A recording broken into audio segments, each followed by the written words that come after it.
Starry Heights at $1.95 on the WOP. Stand by for a start. They're set. All clear. Racing. And a good start as well. One of the first of them to leave is the favourite, in fact, Starry Heights. And also away well is our Norman up contesting for the front. And driving up behind them is Ace Command. And also heading forward now is Bruce Almighty as they work over to the back. Our Norman, Bruce Almighty settle down from Starry Heights, Chevelle de Varga and Ace Command. They're followed by Billy Ray, who's up there in the first half early. Then 3 lengths Caramundi. It got back into the field with its closing in. And then above the peg, followed by E Always, and last is Sentimental Hero. Coming along the Swan River side, they've got 900 metres left to travel. Chevelle de Varga, given a bit more rain, went up and headed them. Chevelle de Varga, 3/4, Bruce Almighty. Our Norman third. Then came the favourite Starry Heights, who is in a commanding spot for Pike. On the rails, Ace Command. Billy Ray is going to follow Starry Heights here over the final 600. And then Caramundi. Back near the inside, it's closing in. Above the peg, Sentimental Hero coming 3 deep. Last E Always. They headed past the 500. Chevelle de Varga headed for home.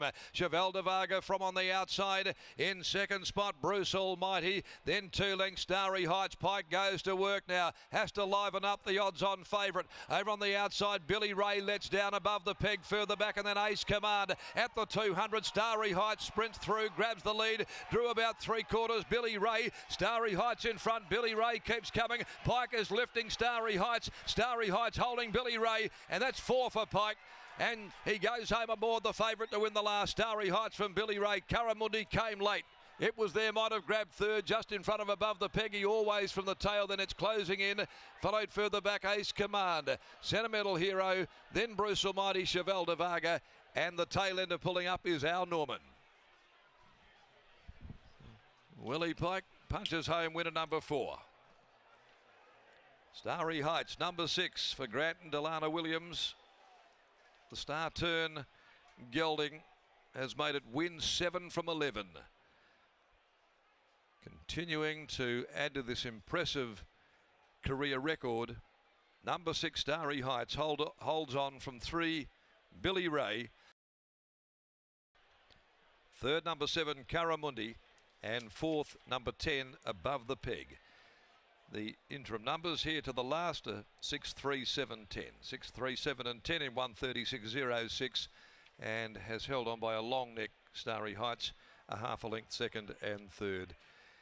So by star turn from highly illustrious for Williams Racing and BJ Greenwood, R. Wilson, DL's Ash J. Bernard. Sectional time there 36.03.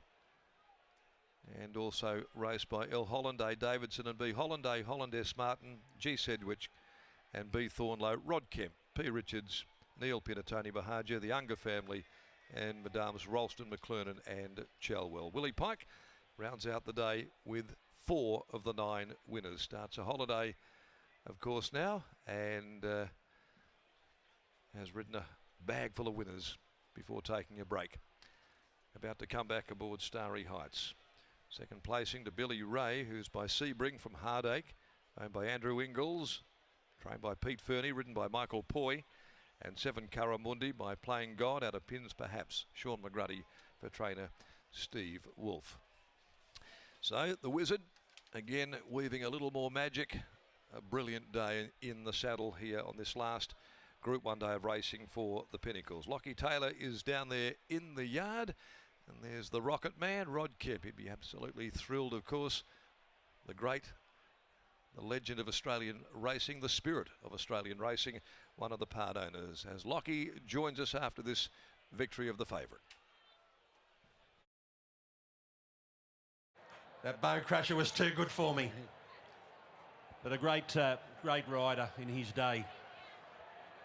There he goes. We can see him heading out there. It's Grant Lana's apprentice, Chanel Cooper, that's going to do the strapping duties, but Kempy will give her the heave-ho. I want to see this. Want to see this. On you, Kempy. He's been waiting all day. Waiting all day. 9 races, Ronnie, is a long wait without a drink. He hasn't had a beer all day. And I'll tell you what, he's got to drive his scooter home. He's only going to allowed 3 lights, so right. You'll have a few when he gets home. And his favourite jockey, Willie Pike, rides Starry Heights home. Let's get a quick wrap-up from the Williams stable. Lockie, I think that was worth waiting for, seeing Kempy stride around that mounting yard. And say, I told you so, Greg. It was an outstanding performance from Starry Heights. Grant Williams joins me now. Stable continues to be in red-hot form. Grant, Starry Heights, this horse, he looks to be awfully progressive. Yeah, he's probably a little bit better than I thought originally. I think it's probably just maturity. Obviously, the blinkers helped him enormously. Yeah, he's really good. I don't know what we're going to do with him now. Probably have to sit down and make a plan, don't we? Yeah. He was a little closer today. What did you make of that? Oh, look, Pikey was thinking that that's where he needed to be. So we don't generally have too much to say with the how he rides them. It's no use telling the best jock, where to put them. But yeah, look, I thought it was a great tradesman-like run. He was close. He had the one to beat on his back, so he followed him in the race everywhere. And he thought he'd give a really good kick at the top of the straight, and then he had to hold him off for the last 100. You, more than anyone, know how to peak a horse for a railway stakes, and you know what it takes to win a railway stakes. In 12 months' time, or just under, could he be a horse that we see in a railway stakes on the minimum if you plan it correctly? Obviously, I forgot about that this year, Lock? Yeah, look, I think you were close. I think so. He's you have a look at him, like he's a really nice cut of a horse. He's strong, got a big, deep girth. He just keeps getting better. Hopefully, we're having a conversation like this next year. We'll obviously take him through easier races.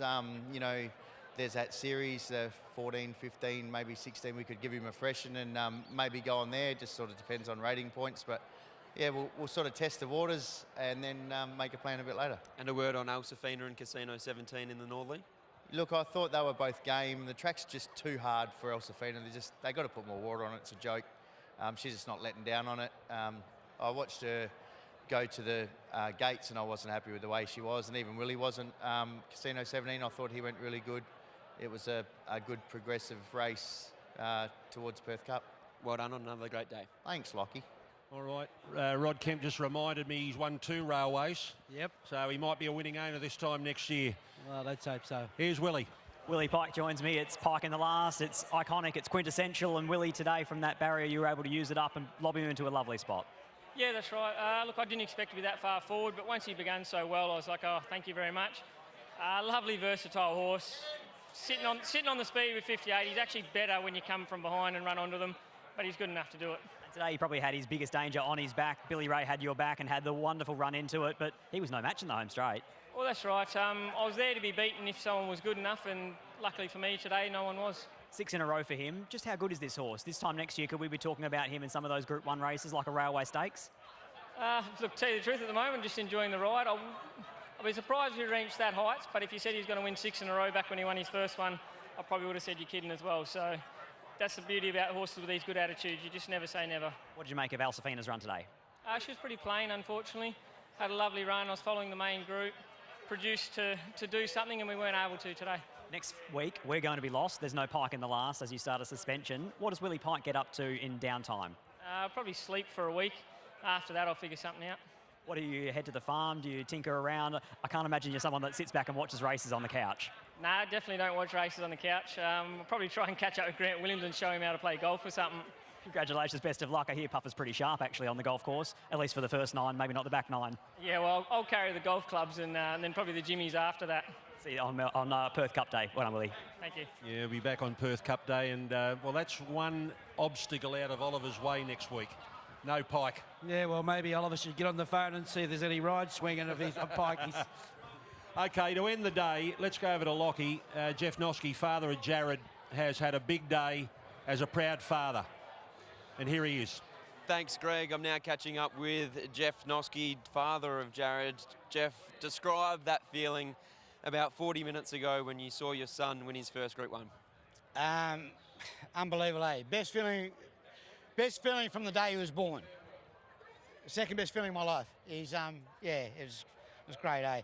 I felt sorry for him. A couple of months ago we were talking, and he's never ridden a Group 1, but today's his day. Like, he's ridden the best horses in Australia. He's ridden Perth Cup winners, Karrakata plates, everything, but not a Group 1. For him to get a Group 1, to me, that's so special.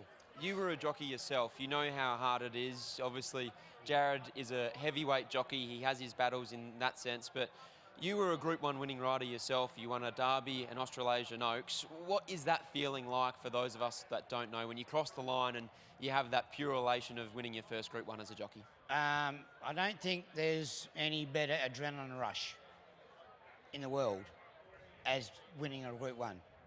As a trainer or a jockey, it'd be both the same, but to win a Group 1, it's just the adrenaline rush you get, the feeling, the high you get from it. It's indescribable, yeah. I spoke about Jared being a heavyweight jockey. He's done it hard for a long time. In fact, he retired not that long ago. How proud are you to see him come back, fight back with his weight, and then to deliver on the ultimate stage to deliver his first Group 1?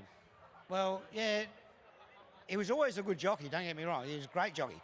But I think he had to get out in the real world and see how hard it is to train and how hard it is to earn a living from training, unless you get a champion horse.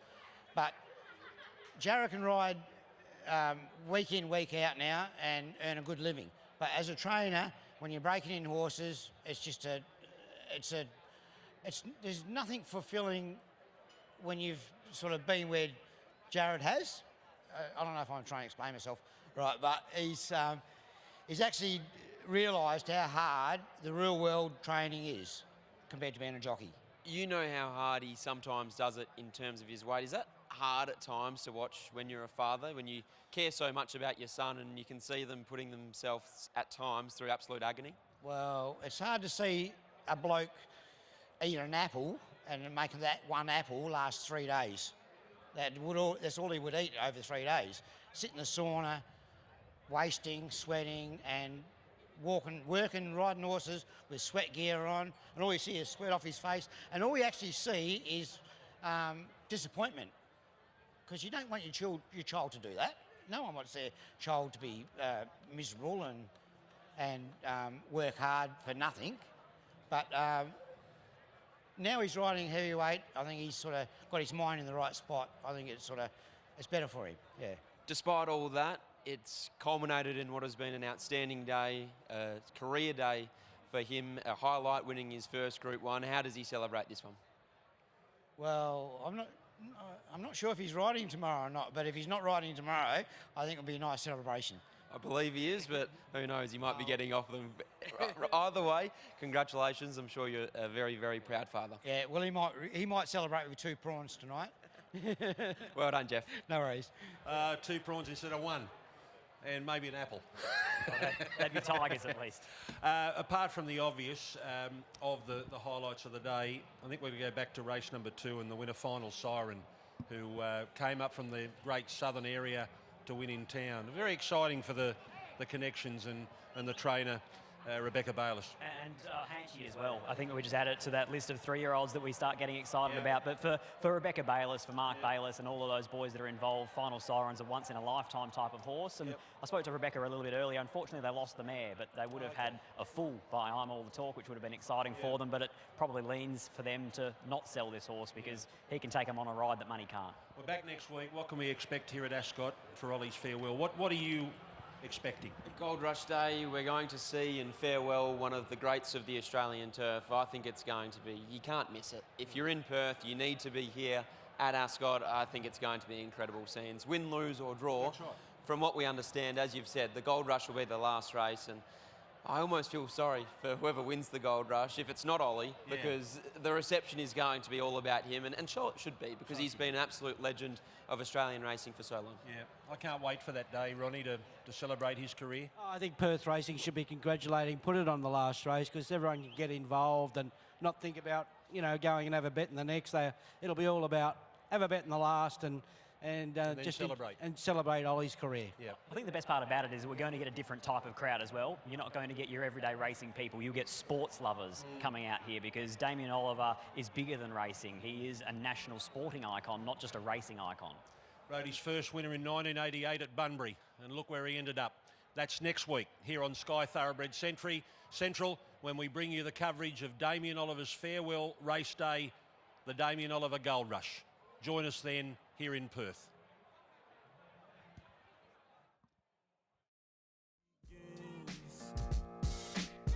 Cause we've done this before, so you come on in. Make yourself at my home, tell me where you've been. Pour yourself something cold, baby, cheers to this. Sometimes you gotta stay in, and you know where I live.